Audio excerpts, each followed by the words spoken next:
Ben Mardin Midyat Şenköylü 15 Temmuz gazisi Halil Algan.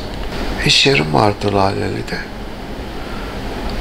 O gün akşam eve gittim.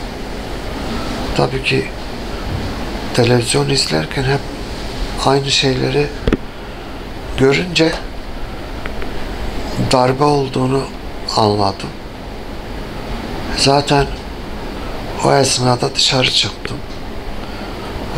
Tabii ki her zaman darbeye karşıyız. İşte Cumhurbaşkanımızın çağrısı vardı. Caddeye çıktım.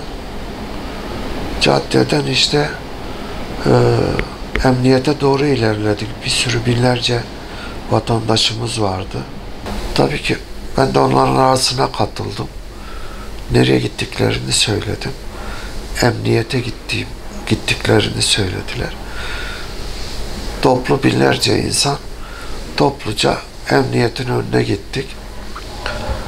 Tabii ki emniyeti korumak için, ya hani biz de oradaki polis arkadaşlara yardımcı olmak için en azından biz de canımızı siper ettik oraya yani.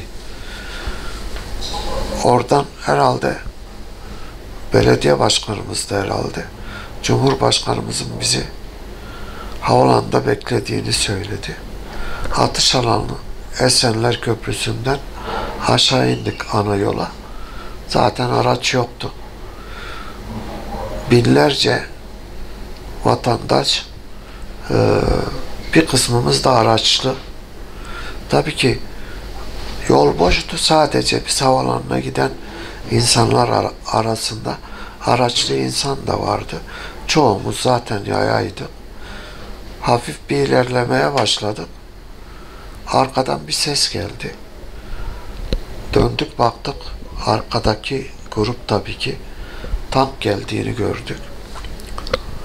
Tank daha insanların içine dalmadan bir 6-7 kişi, 5-10 kişi üstüne atladı. Tank insanların arasına daldı. Bazı vatandaşlarımız şehit oldu. Bazıları engelli kaldı. Bacağı giden, kolu giden ve insanların, araçların üstünde ilerlemeye başladı. Bir 200 metre gittikten sonra insanlardan, araçlardan kurtulduktan sonra hızlanmaya başladı. Zaten üstünde 2 kişi kalmıştı. 1-2 kilometre kadar gittik. Alttan kapakta bir asker bağlıydı. Sonradan öğrendim uzman olduğunu. İçeride de yanlış değilsem 2 kişi vardı. İçerisi karanlık olduğu için göremiyorduk biz onları zaten. Kapaktaki ne içeri girebiliyordu ne dışarı çıkabiliyordu. Ona bir G3'ü uzattılar, silahı. Ondan aldık, ben ile yanımdaki üstteki arkadaş. Aldıktan sonra silahı yanımdaki arkadaşa verdim. Kimseyi vurmamasını söyledim. Ve bir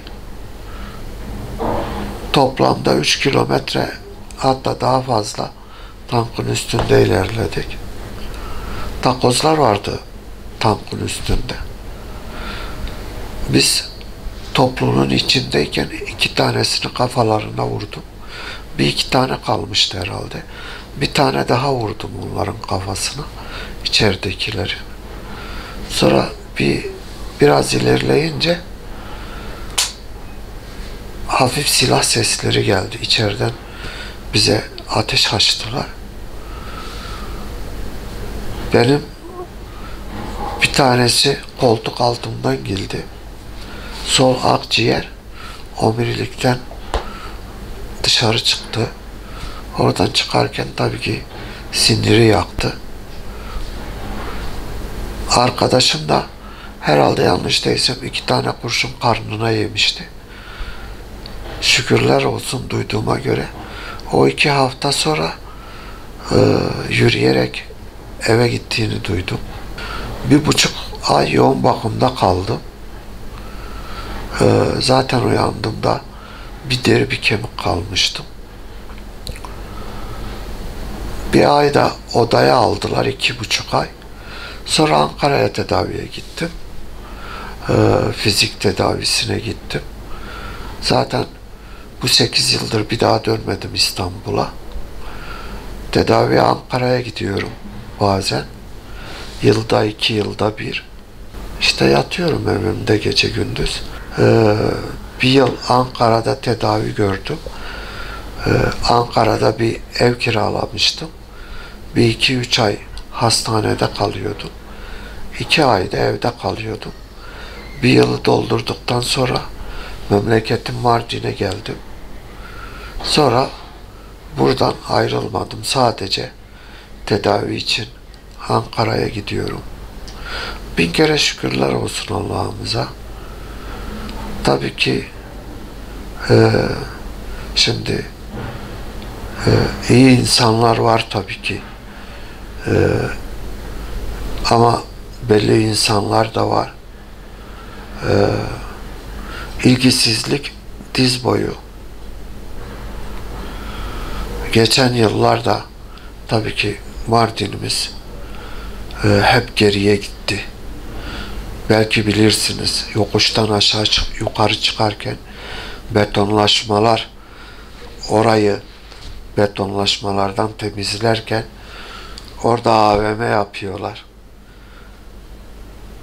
Herhalde bizim insanlarımız uyuyor. Biz 15 Temmuz gazilerinin, özellikle 1. derece bizim gibi yatalak kalmış insanların haklarını savunan hiç kimse yok. Birkaç yere başkanlar koymuşlar. Onlara maaş veriyorlar. Her gün bir bakan yardımcısını, bir generali ziyaret ediyorlar. Fotoğraf çekiyorlar. Ama bizi ziyaret eden yok. Yani kısacası meclistekiler 15 Temmuz, 1. derece 15 Temmuz şehit ve gazilerin haklarını savunan hiç kimse yok. Bence utanç verici bir şey. Kesinlikle ilerleme olmuyor. Sadece biz geri gitmemek için, daha kötü duruma düşmemek için Ankara'ya gidiyoruz. O da dediğim gibi bazen, mesela bayramda aradım. Bayramda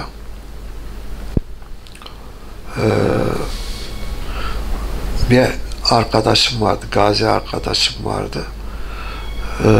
Odalarda birer kişi kaldıklarını söylediler. Normalde odalarda 3'er kişi kalıyor. Ya da 2'şer kişi. İşte gitmek istedim. Telefon açtım. Oradaki tabii ki görevliler 9 ay önce gittiğimi, onun için erken olduğunu söylediler. Yani burada yatıyoruz işte gece gündüz. Bizim gibi gaziler gerçekten kimsenin umurunda değil. Mesela 15 Temmuz şehit ve gaziler başkanları var. Yapıp durup onlara maaşlar ödeniyor. Bir sürü vakıf başkanı olsun, meclisteki 15 Temmuz şehit ve gaziler başkanı olsun ve şehirlerdeki tüm 15 şehit ve gaziler başkanları kesinlikle o maaşlarını boşuna alıyorlar. Yani başka bir bakanlığa bizi şey yapsınlar, yönlendirsinler. Bunlar hepsini bir kenara koysunlar. Bir sadece bu dünya değil. Öbür tarafta bunlar hesap verecekler. Bunları yapıyorsunuz. Bunlar her gün bakan ve bakan yardımcılarını, generalleri ziyaret ediyorlar. Ya ben adamı bir kere gördüm. O da ara askere başkalarıyla geldi buraya. Yani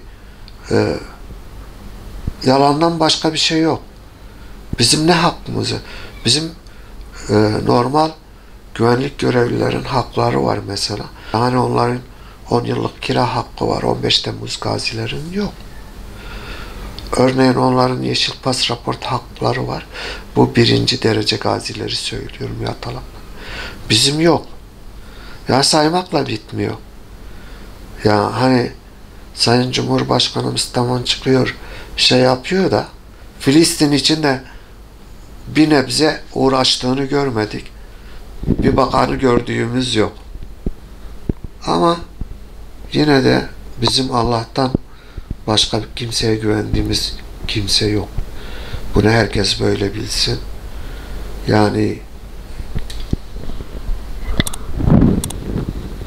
bizim Allah'ımız var.